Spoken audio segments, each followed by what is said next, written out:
Canal Matin se poursuit sur les antennes de Canal 2 alors qu'il est 7h01. Arrêt majeur sur l'information. Nous mettons le cap sur Yaoundé pour aller à la rencontre de Karel Mezatia qui nous attend déjà pour nous donner bien évidemment la teneur des journaux de ce matin. Bonjour Karel, bienvenue parmi nous.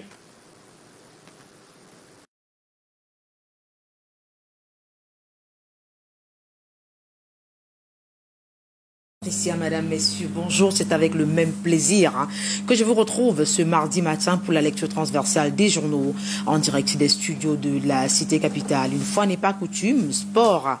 Pour commencer, on en parle avec le quotidien bilingue national Cameroun Tribune, le journal de Marie-Claire Nana tâte le terrain des préparatifs des Lions indomptables. 5 mois après, 5 mois avant le kick-off de la Coupe d'Afrique des Nations, le journal de la rue de l'aéroport nous dit ce matin que même si le sélectionneur se refuse pour le moment à évoquer directement la préparation de la prochaine CAN, la liste qu'il a dévoilée hier n'échappe pas à la question du visage que le Cameroun présentera en janvier prochain. Selon nos confrères de Cameroun Tribune, les éliminatoires de la Coupe du Monde 2022 contre le Malawi et la Côte d'Ivoire feront à coup sûr office de baromètre à 5 mois de la Coupe d'Afrique des Nations. Les détails sur cette actualité sportive à retrouver en page 28 et 29 du quotidien bilingue national parution de ce mardi 24 août 2021.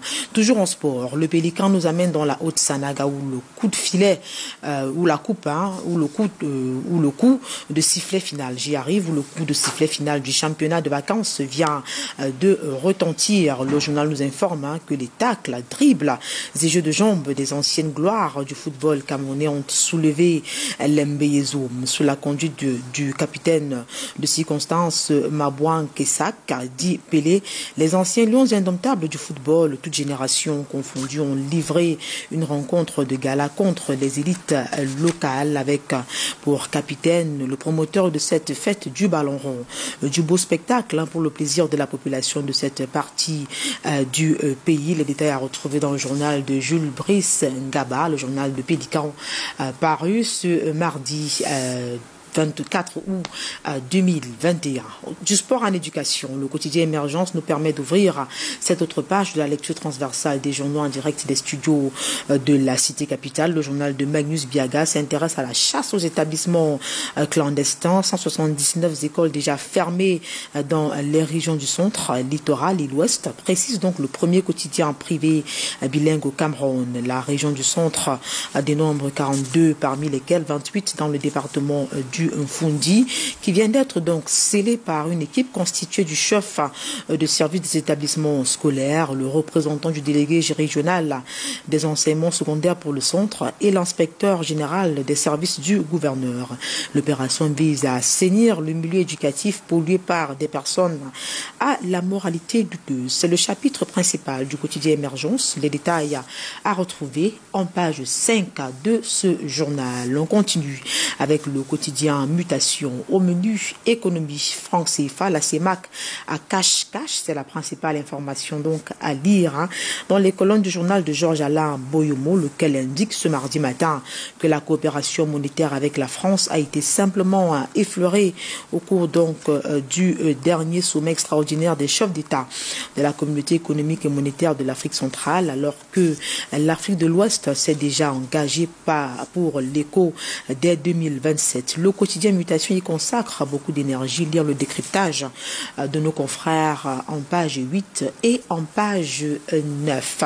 On reste en économie, mais on évoque cette fois-ci les infrastructures. Le quotidien Les Économies en parle ce matin. Le journal de Thierry Écoutier s'intéresse au contour du marché de la sécurisation du port autonome de Douala. En effet, nous dit le journal, depuis la convocation de Cyrus Ngoro, directeur général du port autonome de Douala au tribunal criminel spécial le 18 août 2021 en relation avec ce projet, la polémique enfle ou alors enflamme les réseaux sociaux. Les détails à retrouver en page 3 du quotidien L'économie, le journal de Thierry Écoutier paru ce mardi matin.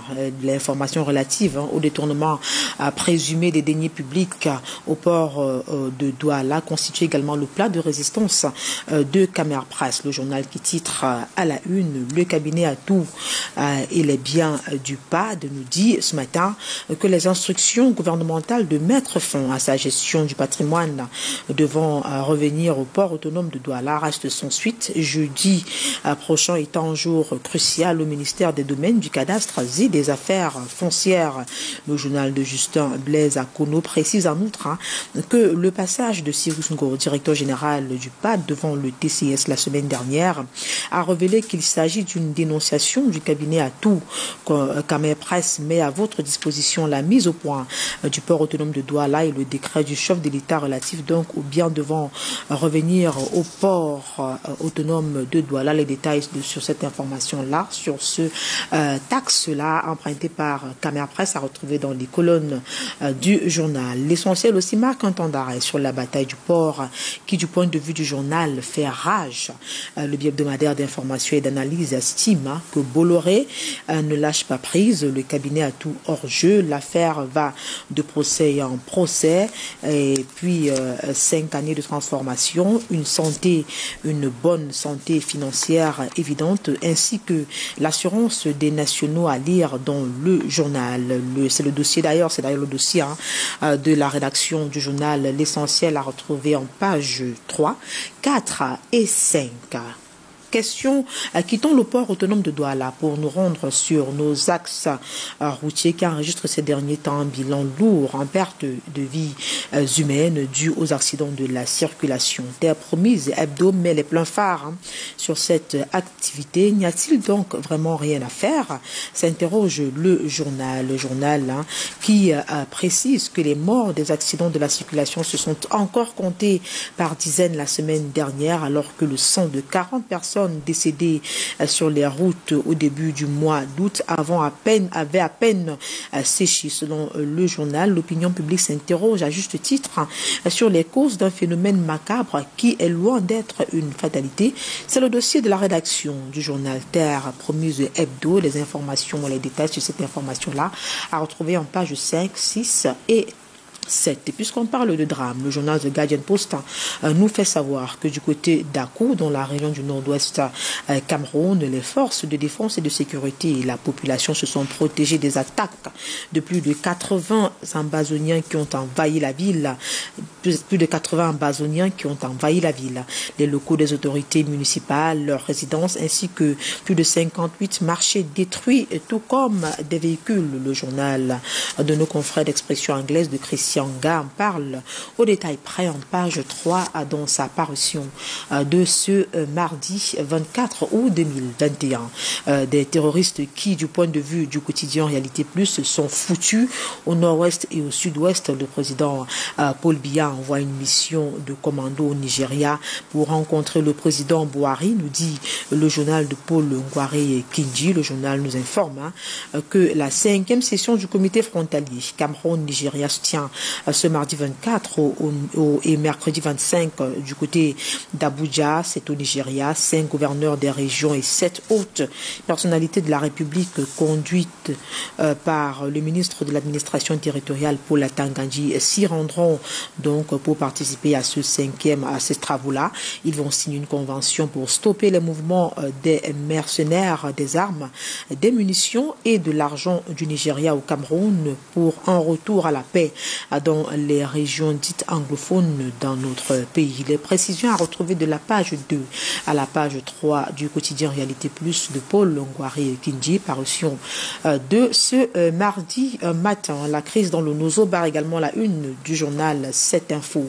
Le bi-hebdomadaire d'information générale de Cyrus Massinfa nous dit que les populations de Bali vivent désormais dans la peur de mourir à tout moment au lendemain de l'attaque d'une église par des hommes armés non identifiés qui a fait des victimes, c'est encore la psychose totale dans la localité de Bali, région du Nord-Ouest. Le journal affirme que les populations qui ont du mal à se remettre expriment un sentiment de peur et de déception vis-à-vis du pouvoir de Yaoundé qui, du point de vue du journal, tente toujours de les rassurer.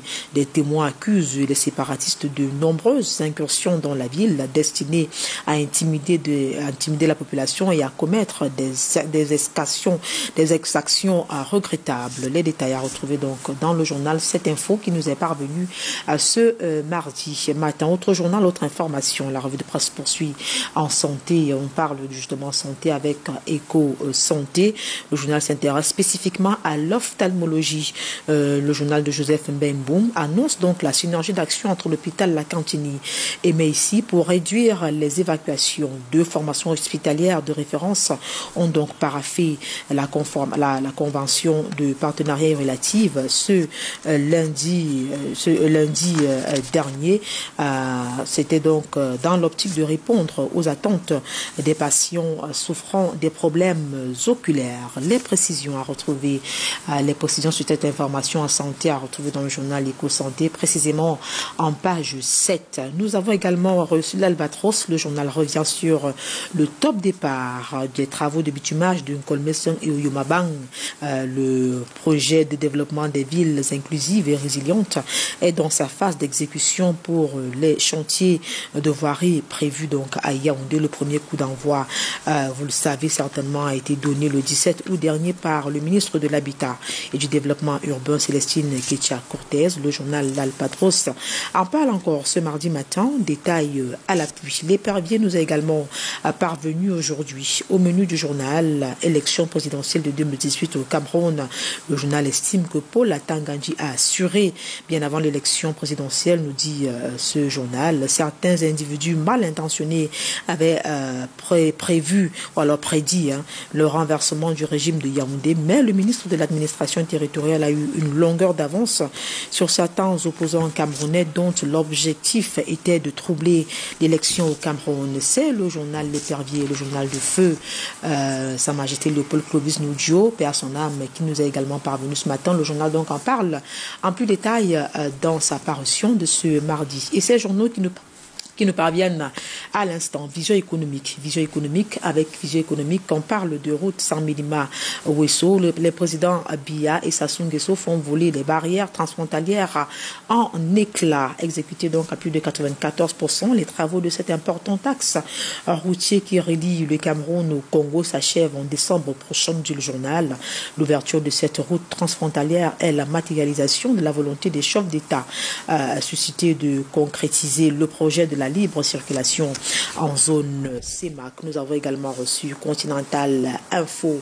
Avec Continental Info, on parle du Forum économique Afrique-Turquie. Des femmes d'affaires du Cameroun ont exploré le marché turc, nous dit donc le journal. Une délégation d'une cinquantaine de membres de l'association donc des nouvelles femmes dynamiques africaines s'est donc rendue du 10 au 13 juin 2021 à l'occasion du Forum économique Afrique-Turquie. Voilà donc qui fait l'essentiel du journal Continental. En tout cas, c'est la principale information à lire dans les colonnes de cet hebdomadaire de Joseph Capot. Et puis, élection des bureaux des organes de base du RDPC, on en parle avec la plume hebdo, la vallée d'une thème 4 au rythme du renouvellement. Le président de la commission électorale de section Cyril Edou alors a tenu une importante réunion liée à ce processus le 12 août 2021 à l'hôtel de ville de Kiossi. C'est le palais de résistance de la Plume Info, l'hebdomadaire d'information générale, d'enquête et d'analyse de Jean-Claude Ebouang. Et avec la Plume Info, la Plume Hebdo, on met la clé sous le paillasson de la revue de presse Acte 1 en direct des studios de la Cité Capitale. Merci d'avoir été des nôtres, ce fut un plaisir et restez scotchés. Ne quittez pas l'antenne de Canal International parce que cet exercice poursuit cette fois-ci du côté de Douala avec Junior Ossan. Junior, bonjour. Qu'est-ce qui fait la une des journaux du côté de Douala? Bonjour Karel Mezatia Choya. Eh bien, ce qui fait la une du côté de Douala dans les journaux ce matin, c'est bien évidemment la lutte contre la crise dans le nord-ouest et le sud-ouest Cameroun. Et avec la météo ce matin, la météo nous renseigne à sa une principale de ce jour que Atangandi est donc en mission spéciale du côté du Nigeria. Paul Biya dépêche donc ainsi, et à cet effet, une délégation conduite par le MINAT pour rencontrer le président Buhari à Abuja ce 24 août 2021. Les détails de cette actualité se retrouvent en page 3 du journal La Météo en kiosque ce jour. Et le journal nous renseigne ce matin que la 8e session du comité transfrontalier Cameroun-Nigeria se tient donc ce 24 et 25 août à Abuja. À cet égard, le président de la République, Paul Biya, a dépêché dans ce pays voisin une forte équipe conduite par le ministre de l'administration territoriale, Paul Atangadi. La délégation est composée de 5 gouverneurs de région et 7 hautes personnalités du Cameroun. Selon des informations qui se retrouvent dans le journal La Météo ce matin, la mission conduite sur instruction du chef de l'État par le MINAT et Capitale. Il est question pour les deux pays de stopper les mouvements des mercenaires des armes et munitions d'agents du Nigeria. Ceci pour asseoir le retour de la paix dans les régions du nord-ouest et du sud-ouest, théâtre depuis 2017 des exactions des bandes armées prônant la sécession. Eh bien, au thème des assises, poursuit le journal qui s'achève demain, une convention sera signée entre les deux pays en vue d'assécher les sources de financement des terroristes. Cette actualité est donc à lire ce matin dans le journal La Météo qui est en kiosque ce mardi. Eh bien, on s'intéresse cette fois-ci au journal Le Messager, qui à sa une principale s'intéresse au renouvellement des organes de base au sein du RDPC. Et le journal souligne tout simplement que le RDPC est bien sûr à l'épreuve du feu. L'opération de renouvellement des organes sur des braises ardentes, souligne le journal à sa une principale ce matin. Des informations à lire, bien évidemment, en page 3 du journal qui nous indique ce matin que, entamée depuis le 7 août dernier, la vaste opération électorale en vue du renouvellement des bureaux des organes de base du RDPC est mise à rude épreuve pendant les 54 jours que va durer, bien évidemment, la dite opération de renouvellement jusqu'au 30 septembre 2021. On assistera à des rudes empoignades. Nous apprend ce matin le journal Le Messager. Eh bien, le quotidien s'intéresse également aux obsèques de Penda et Koka, c'est ce qui fait le bas de une de ce journal de ce jour, et nous apprend que le mouvement Agit Acte accuse ceux-ci d'avoir orchestré une cabale abjecte contre le leader de son vivant. Eh bien, le journal parle de Maurice Kamto et ses sympathisants qui sont donc indésirables aux obsèques de Penda et Koka. L'actualité, c'est bien à lire ce matin en page 4 du journal qui nous apprend bien évidemment que les cérémonies pour accompagner le président d'Acte Agi, allié de Maurice Kamto, à sa dernière demeure commence donc ce mardi 24 août à sa résidence à Yaoundé. Déjà, le vice-président du parti a fait une sortie au vitriol. Eh bien, cette sortie est à lire ce matin dans le journal Le Messager qui est en kiosque. Et le même journal nous apprend que alors que le communiqué en lui-même n'interdit pas nommément Maurice Kamto d'assister aux obsèques, certains internautes ont vite fait de déclarer qu'il est persona non grata aux obsèques de Penda et Koka. Toujours sur les réseaux sociaux, les militants du MRC ont lancé un appel à une grande mobilisation à la cérémonie de ce jour, à la résidence du défunt, suscitant ainsi au passage toutes les réactions les plus hostiles. Les détails autour de cette actualité à retrouver ce matin dans le journal Le Messager. Et le même journal s'intéresse ce jour, bien évidemment, aux Lions indomptables du Cameroun et à l'affaire Ondoa, Fabrice Ondoa et l'entraîneur Conceição Conceição. Toute une actualité à retrouver ce matin dans le Messager. Eh bien, on poursuit cette revue de la presse ce matin avec le journal Info Matin qui, à sa une principale, s'intéresse à l'opération Épervier. Eh bien, le journal se demande ce matin, Niat et Cavaillé peuvent-ils sauver Ngongor? C'est l'interrogation qui fait la une du journal Info Matin de ce jour, apparemment trempé jusqu'au cou ou presque dans les scandales financiers qui secouent le port autonome de Douala.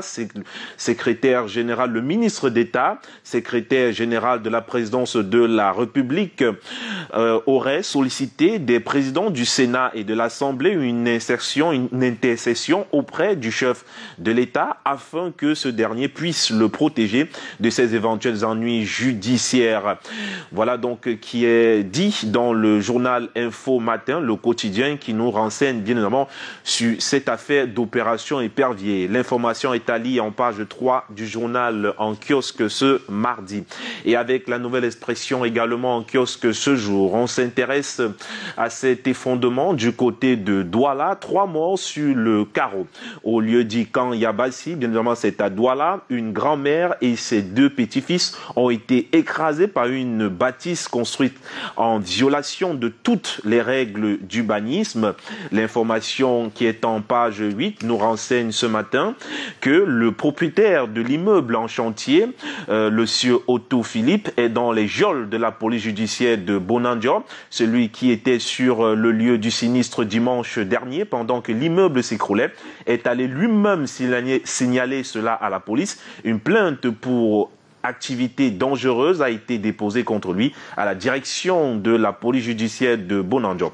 En attendant le résultat de l'enquête ouverte, il se dit que le propriétaire de l'immeuble en chantier était en conflit avec la feu Emilienne Sen depuis au moins 15 ans pour un problème foncier au même endroit. Celui-ci aurait empiété sur le terrain de Madame Sen, ce que cette dernière ne voulait pas. Une affaire à suivre et à lire dans le journal La Nouvelle Expression qui est en kiosque ce mardi. Et le même journal s'intéresse au barreau du Cameroun. Eh bien, nous renseigne à sa une principale qu'une pétition est dans l'air. Un collectif d'avocats vient de lancer un appel à tous les membres de l'ordre afin qu'ils signent une pétition en vue de la tenue d'une assemblée générale extraordinaire. Les détails de cette actualité à lire en page 6 du journal La Nouvelle Expression en kiosque. Et ce matin, on s'intéresse également à une actualité, celle consacrée au renouvellement des organes de base au sein du RDPC. Et cette fois-ci, c'est avec Afrique Info qui, n'est-ce pas, se pose la question au sommet de sa une ce matin. Pourquoi les chefs de premier, deuxième et troisième degré sont non partants pour ce renouvellement des organes de base du RDPC? En tout cas, les explications du comité central sont attendues et quelques éléments se retrouvent également dans le journal Afrique Info en kiosque ce mardi. Eh bien, le même journal, à sa une principale, s'intéresse également au séjour européen du président de la République, le chef de l'État, Paul Biya, et nous présente comment le fils de Moïse Ayolo a désamorcé les bombes de la base à Genève en se mobilisant dans le camp de la diplomatie. Le ministre fils de Mesok Ethan Pameo Mesala, directeur du cabinet civil de la présidence de la République, a réussi le tour de force de faire échec aux manœuvres des membres de la brigade anti-Sadinar, déterminé une fois de plus à traîner dans la gadoue l'image de marque de son père, le locataire d'Etoudi. C'est ce qui est donc mentionné dans le journal Afrique Info qui est en kiosque ce mardi. Et nous terminons cette revue de la presse avec le journal Madanda qui s'intéresse au patrimoine portuaire, la guerre de trop de Maître Atou contre Paul Biya. Eh bien, c'est ce qui fait la une principale du journal Madanda qui est en kiosque ce mardi. Le journal fait donc un focus sur le décret présidentiel accordant la jouissance au port autonome de Douala sur les actifs de l'ex-ONPC. Eh bien, le journal nous présente également les contestations de Maître Lazare Atou et de ses complices. À retrouver également la gestion des terrains, maisons et immeubles estimés à plus de 300 milliards de francs CFA au cœur des enjeux de la mafia. C'est donc là ce qui fait l'essentiel, du moins, l'ensemble des informations qu'on peut retrouver ce matin en nous rendant dans les kiosques dans la ville de Douala. Merci beaucoup Junior. Prochain rendez-vous demain, il sera 7 h en attendant. Dans l'actualité, on dira que c'est une année providentielle pour le Cameroun, fort de ce double rendez-vous sportif auquel il est sollicité. On va d'ailleurs noter la CAN Total Energy Cameroun 2021 et bien sûr la Coupe du Monde, dont les présélections naturellement comptant pour les matchs éliminatoires ont fait l'objet d'un point de presse. C'était donc hier du côté du stade Olembe par l'entraîneur national, le sélectionneur national Antonio Conceição. On peut avoir quelques noms qui ont filtré, par exemple comme Kartoko Ekambi, on a Choupo-Moting, on a Vincent Aboubakar, on a également Zambo Anguissa, mais on a encore des attentes et on se pose des questions par rapport à ces attentes, un tout petit peu comme Fabrice Ondoa. Eh bien, bonjour Patricia. Je vous en prie. Bonjour Fidil, bonjour aux téléspectateurs de Canal 2, en particulier aux téléspectateurs de Canal Matin. Alors, concernant l'actualité autour du football camerounais, surtout pour les Lions indomptables, et parlant de ces présélections pour les éliminatoires, du moins pour la première et deuxième journée des éliminatoires de la Coupe du Monde Qatar 2022, vous avez évoqué un nom, le nom Fabrice Ondoa. Ah bon, c'était une grosse surprise hier, hein, lorsque le sélectionneur a annoncé qu'il ne peut pas appeler Fabrice Ondoa. Il a donné d'ailleurs des explications. Pour lui, Fabrice Ondoa n'a pas de club et pour lui ça fait presque 2 ans, si je ne me trompe pas, qu'il ne joue pas. Et donc il n'est pas en jambes. Qui n'est pas en jambes, disons-le comme ça, c'est le terme d'ailleurs. Donc il n'a pas de club, ça fait plusieurs mois qu'il ne joue pas. Et pour le coach, il pense qu'il est préférable d'être objectif en ce qui concerne les sélections ou les présélections. Donc du coup, il faut travailler sur la méritocratie. On ne peut pas, selon justement Antonio Conceição, ça c'est le mot, on ne peut pas appeler un joueur qui n'a pas les capacités de jouer, ou du moins un joueur qui n'est pas en forme. Et il trouve justement que Fabrice Ondoa, le fait qu'il n'a pas de club, le fait qu'il n'a pas joué, il n'a pas pu s'entraîner pendant une certaine période, du moins, c'est donc pas, il ne mérite pas d'être appelé, parce que pour lui, il pense que c'est la méritocratie. Et quelque part, on peut être fier de cela. Ça prouve que aujourd'hui, le football camerounais n'est pas sous l'emprise des politiques comme on le croyait dans le passé. Parce qu'on a toujours cru qu'on pouvait imposer un joueur à un sélectionneur. Là, c'est la preuve qu'une fois de plus, un coach, un sélectionneur peut décider, même si vous êtes le meilleur joueur du monde, parce que je le rappelle, Fabrice Ondoa était quand même l'un des gardiens qui en 2017, pendant la Coupe d'Afrique, a énormément brillé. Il fait partie quand même, il s'est entraîné au FC Barcelone. Est-ce que c'était pas nécessaire justement pour pouvoir le sélectionner? Est-ce que c'était pas justement, suffisant? c'est ce que je vous dis, c'est que pour le coach, c'est pas, nous sommes en 2021. Et en 2017, vous avez été brillant. Mais pendant ce temps, vous n'avez, selon le rien foutu.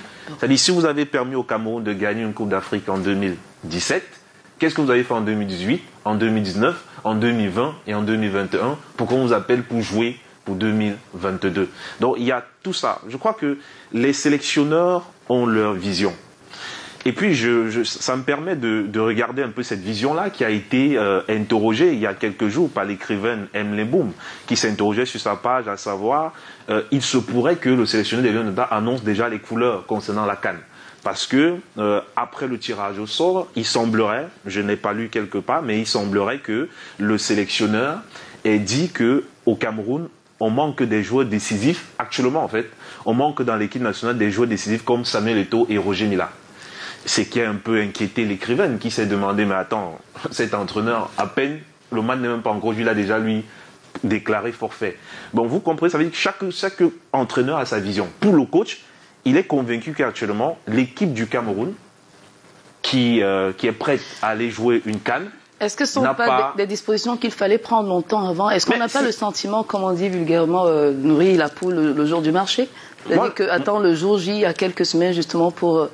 Non, c'est pas ça. Vous savez, un entraîneur sait comment il prépare ses joueurs. Un entraîneur sait à quel moment il convoque des joueurs. Un entraîneur sait quand est-ce qu'il discute avec ses joueurs. Peut-être il a longuement observé cette équipe nationale il n'a pas vu des joueurs qui peuvent faire la différence aussi rapidement comme Samuel Eto'o ou Roger Mila.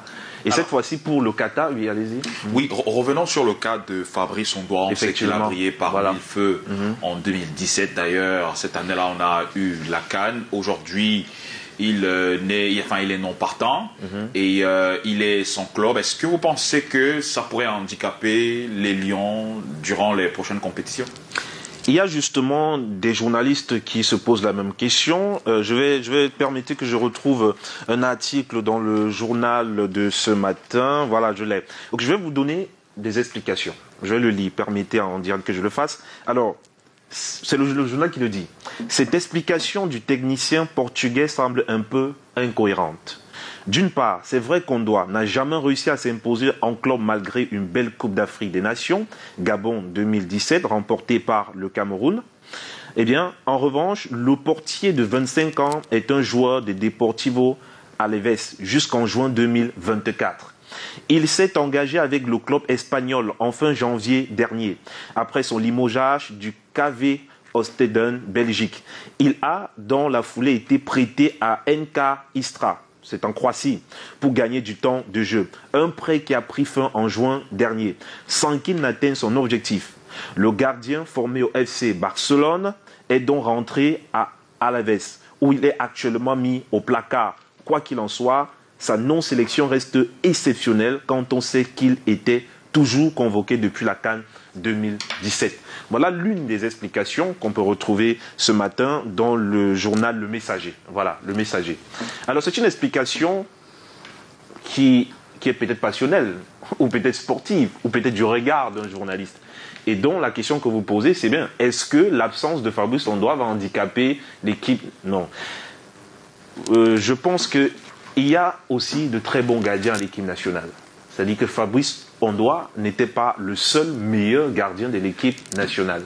On a de très bons gardiens et je crois quand même que pour le coach, et je préfère faire confiance à l'entraîneur, j'espère qu'il ne se trompe pas, mais je fais confiance à l'entraîneur, s'il ne convoque pas Fabrice Ondoa, il estime que sûrement derrière, il y a plus bon que Fabrice Ondoa.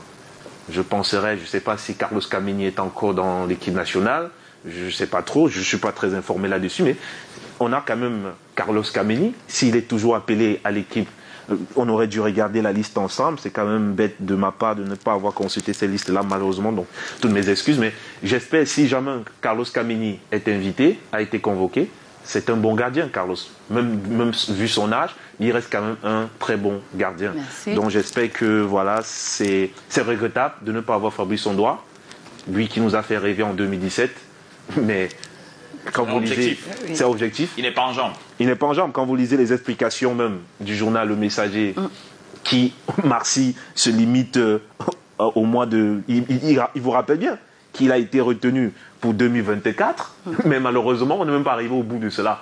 Ça veut dire que soit Fabrice... Et puis, il y a une autre information qui est hyper intéressante. Vous savez, Fabrice Ondoa, du moins...